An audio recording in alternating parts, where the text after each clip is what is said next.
चलिए शुरू करते हैं। आपका स्वागत है शुभम गोयल जी के यूट्यूब चैनल में।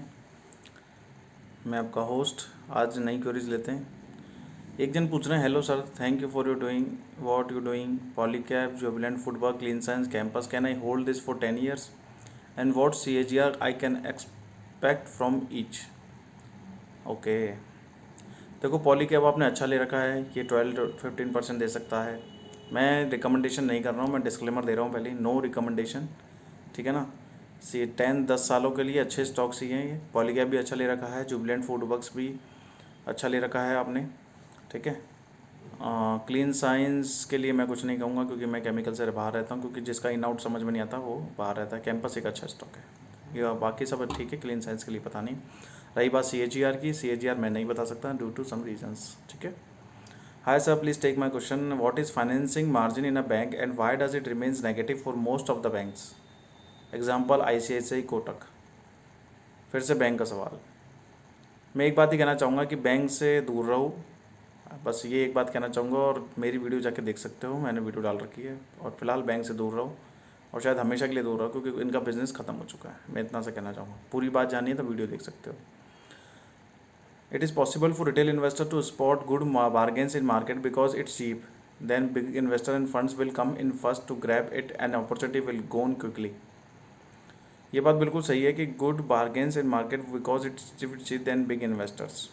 ये बिल्कुल सही है।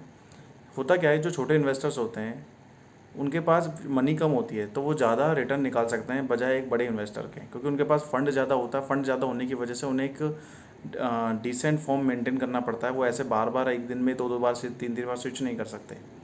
तो बिल्कुल सही रहता है। अपॉर्चुनिटी और जो ग्रैब करने की पावर है वो रिटेल इन्वेस्टर के पास ज़्यादा रहती है, बशर्ते कि वो पढ़ के करे। अगर वो बिना पढ़े कर रहा है तो शायद वो FD का रिटर्न भी नहीं निकाल पाएगा। हाय सर, दिस इज़ ठीक है। What's your view on DV's lab, has it already bottom out और to you see any further outside here? I plan to add it my portfolio, is it right time to do so? I think जो DV's lab है, पहली बात तो chemical sector है, pharma sector है, अपन दूर हैं क्योंकि ऑलरेडी बड़ी कंपनी है DV's लैब, ठीक है ना। तो और वैसे भी अपन दूर रहते हैं इन कंपनियों से। उसका रीज़न ये है कि देखो फार्मा में होता क्या है, देखो फार्मा में भी मैं वीडियो बना दूंगा अलग से, बट मैं अभी एक बार बता देता हूँ आपको क्या होता है फार्मा में। फार्मा में प्रॉब्लम ये है कि इसमें भी वही प्रॉब्लम है जो आपको केमिकल के साथ है, कि आपको पता ही नहीं है कि किस केमिकल की वजह से फार्मा रुकेगा, चलेगा, क्योंकि इनको अप्रूवल्स बहुत लेनी पड़ती है, चाहे केमिकल हो चाहे फार्मा हो।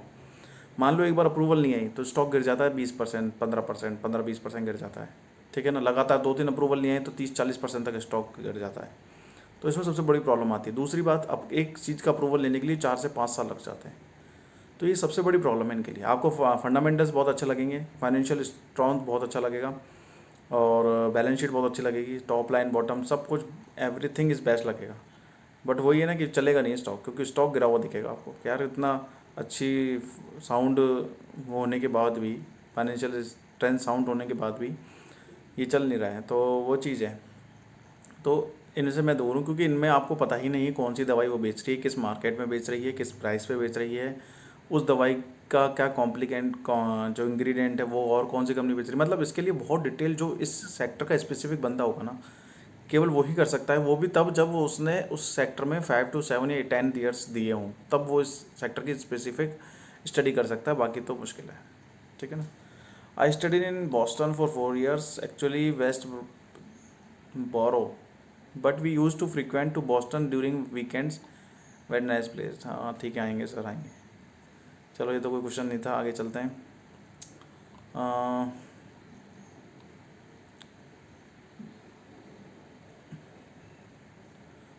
देर are some companies such as CG power, PTC industries, Whirlpool, Havells, Dixon 71, Titan, Airtel. How to get a sense that their PE will be further rise? देखो PE क्या होता है, PE को समझो आप ऐसे केवल रेशो किसी कंपनी ने बता दिया उसको मत देखो। हाँ, तो हम PE की बात कर रहे थे। तो PE में क्या होता है ना कि अगर किसी कंपनी का PE दिखा रखा है कुछ, जैसे अपन बात कर रहे थे कि फॉर्मूला क्या होता है। एक मिनट, वेट अ मिनट। हाँ, फॉर्मूला क्या होता है? फॉर्मूले में ये है कि प्राइस टू अर्निंग रेशो बोलते हैं इसको, प्राइस अपॉन अर्निंग, ठीक है। यानी कि आपकी जो शेयर प्राइस है वो मार्केट में क्या चल रही है, अपॉन अर्निंग यानी कि नेट इनकम, जो आपकी नेट प्रॉफिट निकल के आई है उसमें अगर अपन नंबर ऑफ़ शेयर होल्डर्स का भाग दे दें, नंबर ऑफ़ शेयर्स का भाग दे दें, तो अपने पास ये आ जाएगा EPS आ जाएगा, ठीक है ना। तो वही अर्निंग है अपनी। अगर उसका भाग लगाते तो आपको PE पता चलता है। ये मोस्ट प्रोबेबली 20-25 के आसपास रहता है। तो उन्होंने यही पूछा है कि PE राइज होने से क्या कंपनी को ख़रीदना चाहिए। देखो अकेले PE से कुछ नहीं होता, वो PE के मरीज़ हैं। एक मिनट, ये क्या प्रॉब्लम कर रहा है। अकेले PE देखने से कंपनी का अच्छा गुड बैड होना कुछ पता नहीं चलता, ठीक है ना। PE के मरीज़ कहते हैं उनको अक्सर जो PE देखते हैं। कंपनी की ग्रोथ देखिए, उसमें इन्वेस्ट रहिए, पेशेंस रखिए, अपना आपको रिटर्न मिलेगा। आगे चलते हैं। अगला क्वेश्चन है, sir really getting benefit from your everyday videos, thank you. After watching your video I have started analysing a share market more deeply. Sir just wanted to know, can we blindly follow big S investor portfolio shares since they are cheap compared with many blue chip shares? What is your take on this? Please take my question sir. देखो क्या होता है ना कि जो big S investors होते हैं उनके जो पोर्टफोलियोज़ होते हैं वो अपने अलग लेवल पे चलता है उनका। वो काफ़ी लोगों को गुमराह करते हैं। वो क्या करते हैं, पहले पोजीशन बना लेते हैं, फिर आपको किसी यूट्यूब के माध्यम से, प्रमोशंस के माध्यम से, टेलीग्राम के चैनलों के माध्यम से वो उस जो शेयर है उसको प्रमोट करने की कोशिश करते रहते हैं कि इसको खरीदिए, अभी इतना हो जाएगा, इतना हो जाएगा, और वो होता भी है। और जैसे ही वो उनके टारगेट को अचीव कर लेता है वो वहाँ से निकल जाते हैं। तो काफ़ी लोग जो उनके साथ या उनके पहले निकल जाते हैं वो तो फ़ायदे में रहते हैं, पर जो बाद में निकलते हैं ना, जब जिनका पैसा फंस जाता है, वो काफ़ी पब्लिक का पैसा बच जाता है। तो प्लीज़ कभी फॉलो मत कीजिए, आप अपनी नॉलेज को बढ़ाइए ना। ब्लाइंडली फॉलो तो कभी अपन ने किया भी नहीं किसी को, ठीक है ना। आगे चलते हैं। Will Berger Paints share not give good return since Grasim is entering paints business and is planning to be second rank after Asian Paints, replacing Berger Paint currently at second position. Earlier, Berger gave good returns over 25 years. How to evaluate competing business houses? देखिए, Grasim second position पे आ गया, Berger third पे चला गया, Asian first पे चला गया। इससे किसी कंपनी के कम होने का या किसी कंपनी के बिजनेस को ठेस पहुंचने का कोई इसमें कोई वो नहीं है, क्योंकि वो सेकंड पे फर्स्ट पे। जैसे ऑटोमोटिव सेक्टर है, कभी महिंद्रा आ गए, कभी टाटा मोटर आ गए, कभी मारुति, तो हमेशा ही आगे रहता है। तो इसमें कोई ऐसा नहीं है। सब बिज़नेस अपने एक साथ करते हैं, कॉम्पिटिटिव मार्केट बना रहता है ज़रूर, पर सब अपना अपना बिज़नेस करते रहते हैं और सभी आगे ही चलते हैं, ठीक है ना। तो इससे ये मतलब नहीं है कि बर्जर पेंट ख़राब हो गया। ग्रासिम अगर सेकंड नंबर पे आ गया तो बर्जर पेंट ख़राब नहीं हो जाता है। बर्जर पेंट भी अपना काम कर रहा है, ग्रासिम भी अपना काम कर रहा है, ठीक है। किसी टाइम बर्जर ज़्यादा बिक गया, वो ग्रासिम ज़्यादा बिक गया तो बर्जर कम बिक गया, बस ये इतना फ़र्क है। बाकी कोई इससे ये नहीं हो जाता कि बर्जर अब ख़राब हो रहा है, ऐसा कुछ नहीं है। क्योंकि मैं बताता हूँ, सब लोग कहते हैं कि एशियन पेंट में आपने इन्वेस्ट किया होता 2005 में तो 100 गुना हो जाता, या 2005 में आपने बर्जर पेंट में इन्वेस्ट किया होता। तो मैं एक बात जानता हूँ कि मान लीजिए आपको 2005 में आज आप खड़े हो, आज सपोज़ करो 2005 है, भूल जाओ 2023 चल रहा है, सब यूँ मानो 2005 चल रहा है। 2005 में खड़े होकर कोई ये कह दे कि एशियन पेंट तो 100 गुना होगा और बर्जर पेंट कुछ नहीं चलेगा, क्योंकि सबसे टॉप क्वालिटी का पेंट किसका आता है, एशियन पेंट। मेरे जैसा इन्वेस्टर जो पढ़ता है कंपनीज़ को, या जितने भी लोग पढ़ते हैं कंपनीज़ को, वो क्या करेंगे, वो एशियन पेंट को भी खरीदेंगे, बर्जर पेंट को भी खरीदेंगे। भाई धंधा दोनों का है ना यार, प्रोडक्ट दोनों के बिक रहे हैं। बस फ़र्क ये पड़ जाता है कि एशियन पेंट में 60% की होल्डिंग होती, बर्जर पेंट में 40% की होल्डिंग होती, बस फ़र्क इतना पड़ता है। बाकी खरीदते दोनों, उसने 100 गुना बना के दिया, बर्जर पेंट ने 70 गुना बना के दिया, रिटर्न तो दोनों ने बना के दिए, ठीक है ना। तो इससे कभी भी आप कंपनी को कंपेयर मत कीजिए। पीयर को कंपेयर करना ही मेरे लिए, मैं तो मानता हूँ बेवकूफ़ी है, क्योंकि वो अपना धंधा कर रहे हैं, वो अपना धंधा कर रहे हैं। आपकी तो उनकी दुकान भी चल रही है, आपकी दुकान भी चल रही है, क्योंकि टैम बहुत बड़ा है। टैम मतलब ग्रोथ बहुत बड़ी है, काफ़ी जो इंडस्ट्री है काफ़ी खाली पड़ी है, ठीक है ना। आगे चलते हैं। Why is it in that in few stocks the future trade whose discount in comparison to spot price? Rolling over futures added to cost in case of future trading at a premium, which are rolling over with future trading at a discount, which becomes lucrative. How come the scenario, sir? I have noticed that this in the case of India Mart, Intermission, LTTS stocks. देखिए futures में क्या होता है ना कि actual में क्या होता है, जब फ्यूचर्स में रैली बनती है ना, आप फ्यूचर तब ले सकते हो। फ्यूचर को कभी भी मार्केट के बीच में नहीं लिया जाता। बीच में मतलब इन द सेंस किसी भी स्टॉक में वो ऑलरेडी मतलब रैली में चल रहा, मतलब रैली के बीच में कभी नहीं लिया जाता उसको।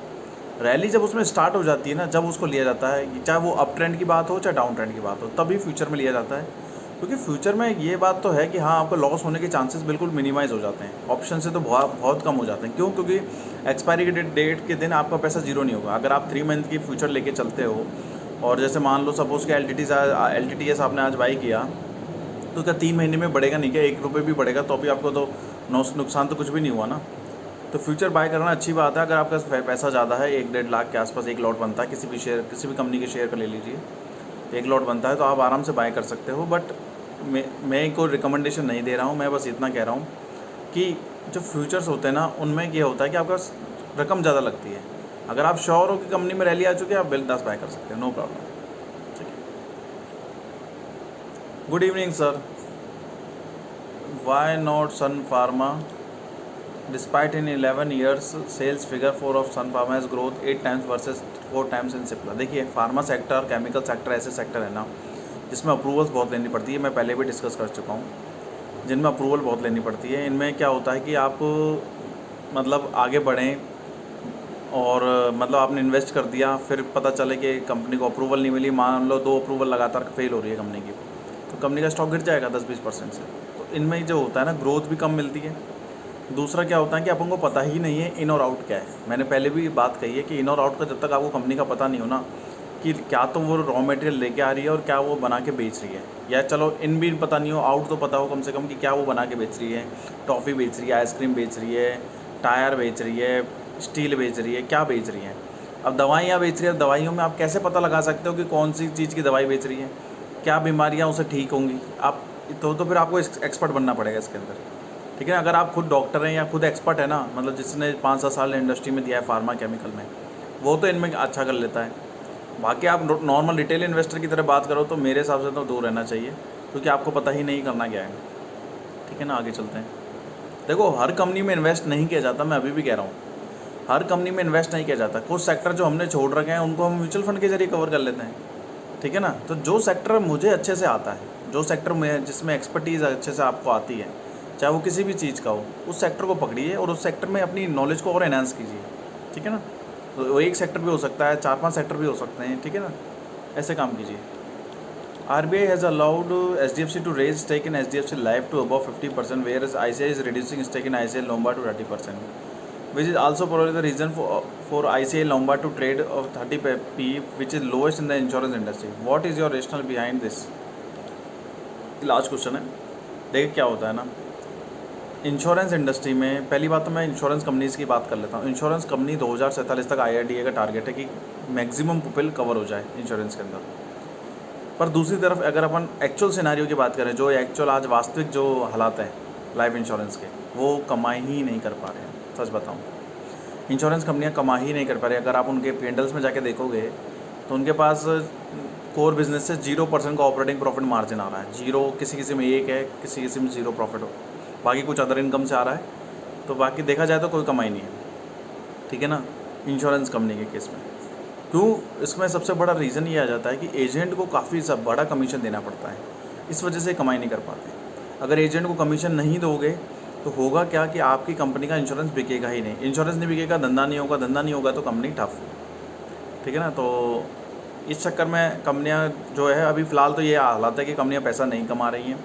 बाद में कोई रेगुलेशन ऐसी आती है तो उसमें विचार किया जाएगा। फ़िलहाल तो कंपनियां पैसा नहीं कमा रही है, तो मेरे हिसाब से RBI उसमें अलाउड करे HDFC को या नहीं करे, मैं तो दूर ही हूँ। आप भी मेरे हिसाब से दूर रहना चाहिए। ठीक है ना। तो कोई फ़र्क नहीं पड़ता इस चीज़ में। अगर आपको HDFC इनमें कुछ ख़रीदना है तो AMC खरीदिए। मतलब मैं रिकमेंडेशन नहीं दे रहा हूँ, आप पढ़ें, फाइनेंशियल एडवाइज़र से पूछें, तब जाके कुछ करें। ठीक है, आगे चलते हैं। If we purchase share whose, मैंने लास्ट क्वेश्चन बोला था, चलो एक और ले लेते हैं। If we purchase share whose book value is 2x compare to share price and PE is only 4, can it be a multibagger? If we purchase share whose book value is 2x, अच्छा 2 गुना है price to book, कहने का तात्पर्य है, and PE is only 4। Stock name method. देखिए क्या होता है ना कि सर, आप हर इंडस्ट्री का अपना एक एवरेज देखिए। हर इंडस्ट्री में आपको मैक्सिमम PB की कंपनियां मिल जाएंगी और हर इंडस्ट्री में ही आपको लोएस्ट PEB की कंपनियां मिल जाएंगी। ठीक है ना। तो आप इंडस्ट्री, आपने मैथन एलॉय लिखा है तो मैथन एलॉय का तो एवरेज ही बहुत कम रहता है। तो आप प्राइस टू बुक 2 लेके और PE 4 लेके क्या कर लेंगे उसमें, है ना। ठीक है ना। तो ये चीज़ें हैं, GNFC का नाम दिया है इन्होंने, वर्धमान होल्डिंग्स का नाम दिया है, अरे सर विजय सॉल्वेक्स का नाम दिया है। ठीक है ना। तो थोड़ा सा पढ़िए सर, मैं ये कहना चाह रहा हूँ कि आप लोग पढ़िए और हमारे साथ जुड़े रहेंगे तो आपको काफ़ी नॉलेज मिलेगी। और सच बताऊँ ना, मैं आप स्ट्रेटेजी से चलिए कि आप है ना, मतलब फोकस करिए बिजनेस पे, क्या कंपनी बिजनेस किस चीज़ का कर रही है, या क्या वो बिज़नेस मुझे समझ में आ रहा है कि नहीं आ रहा है। कल को गवर्नमेंट कहती है कि साहब मैं फलाने प्रोडक्ट पे GST बढ़ा रहा हूँ या GST बढ़ा रही हूँ, निर्मला सीतारमण आके कहती हैं कि साहब जी कहती हैं कि मैं फलाने प्रोडक्ट पे GST बढ़ा रही हूँ, तो क्या आपको जब वो GST बढ़ेगा तो आपको क्या नॉलेज में आ जाएगा कि यार फलानी कंपनी मैंने बाय कर रखी है, या फलानी कंपनी में कुछ तो आएगा, या फलानी कंपनी पे इम्पैक्ट पड़ेगा। तो वो चीज़ अगर आपको पता है जब तो आपको घुसना चाहिए उस कंपनी में। अगर आपको पता ही नहीं कि उस प्रोडक्ट के साथ हो क्या रहा है, किधर बिक रहा है, किधर क्या हो रहा है, तो प्लीज़ दूर रहिए। ठीक है ना। इसलिए कहा जाता है कि रिटेल इन्वेस्टर को SIP क्यों सजेस्ट की जाती है, वो इसलिए सजेस्ट की जाती है कि वो पैसा बना नहीं पाते हैं। अगर आप देखेंगे ना, डीमेट अकाउंट में काफ़ी RMs जो हैं, चाहे किसी भी कंपनी के हों, वो क्या करते हैं, कस्टमर को एक्वायर कर लेते हैं। उनकी काफ़ी बड़े बड़े पोर्टफोलियोज होते हैं, करोड़ों रुपए तक के। अगर उनके आप पोर्टफोलियो में XIRR निकालोगे ना, CAGR तो दिखा देंगे आपको, XIRR निकालोगे ना तो आपको पता चलेगा कि उन्होंने निफ्टी का जो इंडेक्स होता है ना वो भी बीट नहीं किया होता है। आप अपने, आज मैं आपको एक काम देता हूँ, किस किस का 15% का XIRR है मेरे को कमेंट करके बताना। 15% से ऊपर अगर किसी का XIRR है तो मुझे कमेंट करके बताना है, वो तो सही रास्ते पे चल रहा है। और उसका नीचे आ रहा है ना, तो भाई उसको सोचने की ज़रूरत है। ठीक है ना, क्योंकि 20% तक तो, 15 से 20% के आसपास तो आपको म्यूचुअल फंड ही दे देगा, फिर आप क्या कर रहे हो। ठीक है ना।